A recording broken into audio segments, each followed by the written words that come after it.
बिस्मिल्लाहिर्रहमानिर्रहीम। आज का जो अमल आपके सामने पेश करने वाला हूँ, ये अमल कुरानी अमल है और अल्लाह रब्बुल इज़्ज़त ने कुरान मजीद फुरकान हमीद में इरशाद फरमाया, कुरान रहमत है, कुरान शिफा है। हमारे यहाँ जब कोई बीमार होता है तो हम तबीबों के पास जाते हैं, डॉक्टर के पास जाते हैं, मेडिसन लेते हैं, लेकिन हम कुरान को नहीं पढ़ते, कुरान से शिफा हासिल नहीं करते। तो अल्लाह रब्बुल इज़्ज़त फरमाता है कुरान रहमत भी है। जब बंदे कुरान करीम की तिलावत करते हैं, कुरान को पढ़ते हैं, तो अल्लाह रब्बुल इज़्ज़त की रहमत उन पर नाजिल होती है। और जो लोग कुरान से शिफा चाहते हैं तो अल्लाह रब्बुल इज़्ज़त उन्हें शिफा अता फरमाता है। आज का जो अमल वो सूरतुल कौसर का अमल है।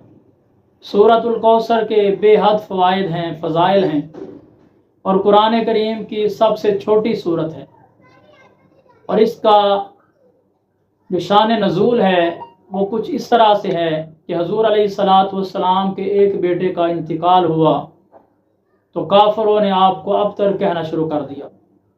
तो जवाब अल्लाह रब्बुल इज़्ज़त ने अता फरमाया। अबतर का मतलब होता है बेनस्ला, जिसकी नस्ल ख़त्म हो जाए, जिसका सिलसिला नसब ख़त्म हो जाए, यानी उसकी औलाद ना रहे, तो उसे अबतर कहते हैं। तो माज़ अल्लाह हज़ूर अलैहिस्सलातु वस्सलाम को उन्होंने अबतर कहना शुरू कर दिया। तो अल्लाह रब्बुल इज़्ज़त ने इसकी इब्तिदा में फरमाया, इन्ना आतैना कल कौसर, ए प्यारे हबीब हमने आपको कौसर अता फरमाई। फसल्ली लिरब्बिका वन्हर, बस आप अपने रब के लिए नमाज पढ़ें और कुर्बानी करें। इन्ना शानिया का हुआ अबतर, बेशक आपका दुश्मन ही बेनामो निशान है। यानी अल्लाह रब्बुल इज़्ज़त ने हज़ूर अलैहिस्सलातु वस्सलाम के मुताल्लिक फरमाया कि ए प्यारे हबीब आपका दुश्मन बेनामो निशान है। तो हज़रात, कुछ अल्लाह के दुश्मन हैं, कुछ हज़ूर अलैहिस्सलातु वस्सलाम के दुश्मन हैं। तो अल्लाह फरमाता है मेरे दुश्मन कहते हैं कि अल्लाह साहिब औलाद है, अल्लाह की औलाद है। सैयदना ईसा अलैहिस्सलातु वस्सलाम के मुताल्लिक वो कहते हैं कि ईसा अलैहिस्सलातु वस्सलाम अल्लाह के बेटे हैं।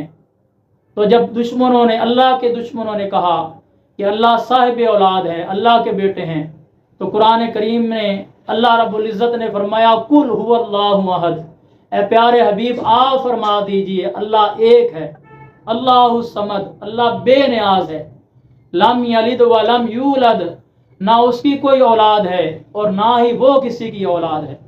तो यहाँ अल्लाह रब्बुल इज़्ज़त ने अपने प्यारे हबीब अलैहिस्सलातु वस्सलाम की ज़ुबान से जवाब दिलाया कि ए प्यारे हबीब आप कह दीजिए अल्लाह एक है, ना वो किसी की औलाद है, ना वो किसी का बेटा है और उसका कोई हमसर नहीं।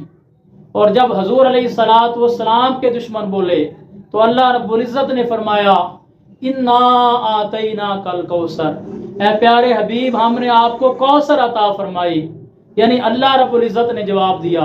और जब हज़ूर अलैहिस्सलातु वस्सलाम की गुस्ताखी हुई, आपकी शान में नाज़ेबा अल्फाज बोले गए, तो अल्लाह रब्बुल इज़्ज़त ने जवाब दिया।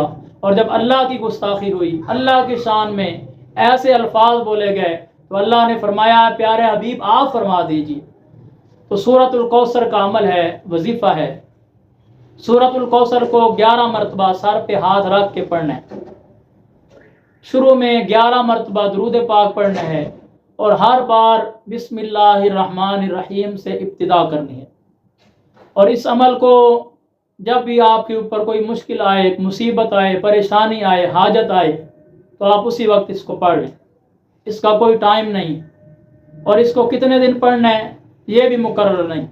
यानी जितने वक्त तक आपकी मुश्किल, मुसीबत, परेशानी हल नहीं होती, आसान नहीं होती, आप इस अमल को पढ़ते जाएं।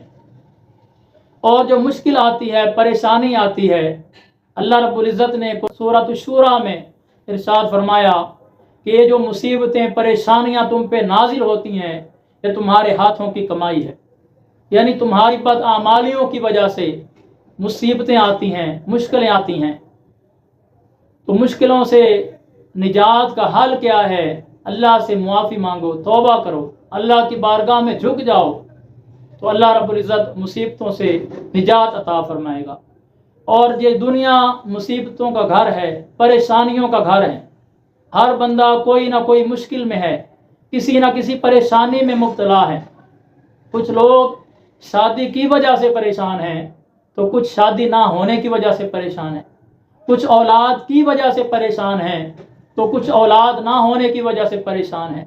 کچھ ماں باپ چاہتے ہیں کہ ہماری اولاد پڑھ جائے لیکن اولاد پڑھتی نہیں، اور کچھ بچے چاہتے ہیں کہ ہم پڑھ جائیں لیکن ماں باپ کے پاس اتنے ذرائع نہیں، وہ پڑھا نہیں سکتے۔ کچھ لوگ کچھ چیزیں کھانے کے لیے پریشان ہیں کہ ڈاکٹر نے انہیں منع کیا ہے، وہ کھا نہیں سکتے، اور کچھ لوگ ایسے ہیں جن کے پاس کھانے کے پیسے ہی نہیں۔ یعنی ہر بندہ کوئی نہ کوئی مشکل میں مبتلا ہے، کوئی نہ کوئی پریشانی ہر بندے کے ساتھ لگی ہوئی ہے۔ تو یہ دنیا پریشانیوں کا گھر ہے، مصیبتوں کا گھر ہے، غموں کا گھر ہے۔ تو اگر کوئی پریشانی آ جائے، کوئی مصیبت آ جائے، کوئی تنگی آ جائے تو آپ اسی وقت اس عمل کو کریں، سر پہ ہاتھ رکھیں، 11 مرتبہ درود پاک پڑھیں اور 11 مرتبہ سورۃ الکوثر کا عمل کریں۔ تو سب سے پہلے آپ نے بسم اللہ الرحمن الرحیم ہر مرتبہ پڑھنی ہے سورۃ الکوثر کے عمل سے پہلے، یعنی بسم اللہ الرحمن الرحیم انا اعطیناک الکوثر، ایسے آپ نے 11 مرتبہ مکمل کرنے ہیں۔ تو انشاءاللہ یہ عمل بے حد مجرب ہے، بے حد مفید ہے، اور بے شمار لوگوں نے اس عمل سے فائدہ حاصل کیا۔ تو آپ بھی اس عمل کو کریں تو انشاءاللہ اللہ رب العزت آپ کو بھی فائدہ عطا فرمائے گا، آپ پر بھی اللہ رب العزت رحمت کا نزول فرمائے گا، آپ کو بھی اللہ رب العزت قرآن کریم کی تلاوت سے شفا عطا فرمائے گا۔